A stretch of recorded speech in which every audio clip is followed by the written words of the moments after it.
A Suprema Corte israelense derrubou a polêmica reforma judicial do primeiro-ministro Benjamin Netanyahu.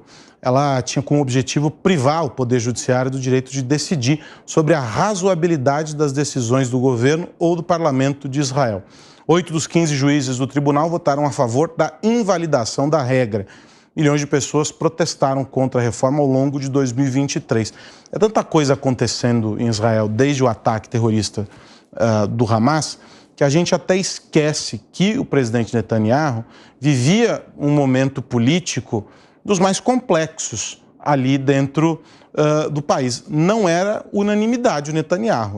Essa medida mostra isso, Piperno. Vinha numa fase de grande impopularidade. Esses movimentos, essas manifestações de rua foram as maiores da história de Israel em muitas décadas. Agora, observe também como a Suprema Corte está dividida.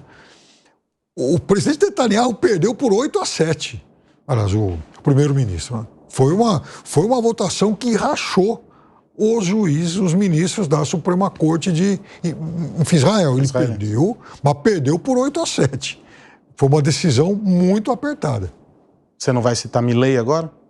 Não vou citar. Eu achei que você ia fazer paralelos. Eu estava esperando paralelos. Mas já que você pediu. Estava ansioso. Você não ficou também na expectativa? Fiquei. Nem passei a bola pro Velho. Falei, ele vai sacar Milei, vai tirar do bolso o cartaz dele de fora Milei. Já que você deixou a bola pingando, é mais um governante de extrema-direita que tem muitos atritos com a Suprema Corte no seu país. Nossa, fico tão tranquilo que 2024 começou e o Piperninho se mantém o mesmo. Agora quero te ouvir sobre esse assunto. Estava faltando esse complemento no seu comentário, Piperno. O Piperno fez uma observação interessante, né? É mais um governante de extrema-direita que tem atritos com o Poder Judiciário. Nós temos governantes de extrema-esquerda que não têm atritos com o Judiciário, como, por exemplo, Maduro na Venezuela. Maduro na Venezuela, ele botou a sua turma no Judiciário. O Judiciário é dele. Aí ele não tem atrito. Aí fica fácil, né? Então, só tem atrito quem tem independência, né? Aí sim você tem atrito. Eu sou um crítico, né, dessa reforma proposta por Netanyahu. Eu sou um crítico dessa guerra entre poderes que a gente vê muito no Brasil e vê em outras partes do mundo. Mas só entra em conflito quando você tem poderes autônomos. Na Guatemala você não tem isso, na Nicarágua, perdão, você não tem isso, Guatemala... na Venezuela você não tem isso, e outros países que não têm democracia, especialmente países governados pela esquerda, você não tem isso. Não, a Guatemala é um bom tema, porque a Guatemala tem um presidente de esquerda eleito, Bernardo Arévalo, que o presidente de plantão atual está fazendo das tripas coração para que ele não tome posse. É uma aberração. O Maduro, disse aqui, zilhões de vezes, é um ditador vulgar. Né? Nem perco muito tempo com ele, porque é uma figura que eu abomino. Agora, veja, por exemplo, gente que chegou ao poder pelo voto, como Viktor Orbán, ele vai lá e passa o trator em cima da Suprema Corte. Foi assim, por exemplo, tem sido assim em Israel. Então, tem sido assim na Guatemala, que eu acabei de citar. Isso é uma marca desses novos governantes de extrema-direita que chegaram ao poder, como se tentou aqui no Brasil. Piperno, eu nesse ponto eu tenho uma diferença de pensamento em relação a você.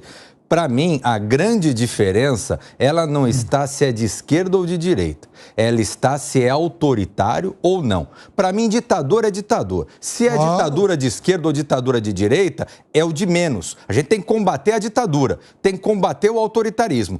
Eu vejo, e você vê também, todos nós vemos por aí, regimes ditatoriais com viés de esquerda, regimes ditatoriais com viés de direita. Esses regimes têm que ser combatidos. Senão, a gente vai ficar nessa passação de pano, passação de pano e enxugação de gelo, de colocar no sentido de colocar, não, olha, eu vou bater só nos ditadores de esquerda, você vai bater nos ditadores de direita. Não, ditadura é ditadura e tem que ser combatida. Concordo com você, ninguém aqui em 2 anos e meio de 3 em 1, em algum momento algum me viu defender algum ditador, seja ele de direita ou de esquerda. Abomino Daniel Ortega, abomino Maduro e tal. O que eu sempre digo é o seguinte, é que esses ditadores desses países de esquerda, eles são muito lembrados o tempo todo.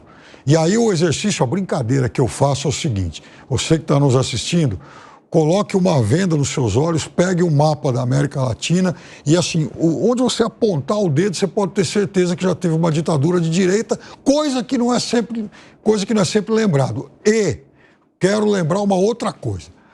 Muitos dos autocratas, eles estabelecem as suas ditaduras chegando ao poder pelo voto. Então tomem muito cuidado com isso. Ô Pipeno, aí você vai me desculpar, mas se for pegar essa mesma analogia que você fez, coloca uma venda nos seus olhos e onde você apontar, qual país você apontar do leste europeu já teve uma ditadura de esquerda. Se for assim... Mas eu não estou no leste europeu, estou falando aqui em América Latina, porque todo mundo lembra de Nicarágua, Cuba, e são ditaduras, repito isso. Agora, na nossa vizinhança, é porque, veja, Cristiano, há uma parte do público que parece que esqueceu do nosso passado tenebroso, aqui na América Latina. Então eu lembro que todos os países da América Latina já tiveram ditaduras de direita. É que as ditaduras de esquerda aqui na América Latina, tirando a de Cuba, que é muito antiga, longeva, elas representam um fenômeno mais novo. Enfim, a Venezuela, o Chávez chegou ao poder em 98. Mas por isso... Nicarágua depois. Agora, tirando esses dois, tirando aí, mas, enfim, talvez algum tenha me escapado, toda a América do Sul e toda a América Central já tiveram ditaduras de direita. Por isso, Pipeno, a gente ainda insiste nessa questão de dividir o mundo apenas em esquerda e direita, e eu falo que, para mim, esse é um papo retrô. É evidente que a gente acaba usando os conceitos, porque, de alguma forma, eles estão aí, mas quem é que usa toda hora o Maduro, o Cuba, enfim, a Nicarágua? É a direita. Usa como exemplo de ditadura. Da mesma forma que quem usa o Orbán, usa o Netanyahu, é a esquerda. Lógico. Então, é isso que eu quero colocar. E aqui na América do Sul, insisto nisso, dos 10 países da América do Sul, os 10 já tiveram ditadura de direita. Da mesma forma que no leste europeu, de 10, os 10 já tiveram de esquerda. Ora, se for e assim, até porque... Se for assim, porque na geopolítica global... leste europeu, antes disso, também já teve um monte de ditadura de direita. Na geopolítica global, o Brasil, a América Latina, no século passado, ela ficou sob zona de influência do mundo ocidental e que fez pipocar uma série de ditaduras de direita pelo continente. Ótimo. Da mesma forma que, nesse mesmo conceito, nós tivemos pipocando naquele mesmo século XX ditaduras de esquerda pelo leste europeu, por exemplo. Sim. O que eu vejo que é o ponto, a gente tem que combater são esses regimes ditatoriais, esses regimes que vêm a romper com as liberdades, com as garantias dos cidadãos, dos direitos humanos, seja de esquerda ou seja de direita.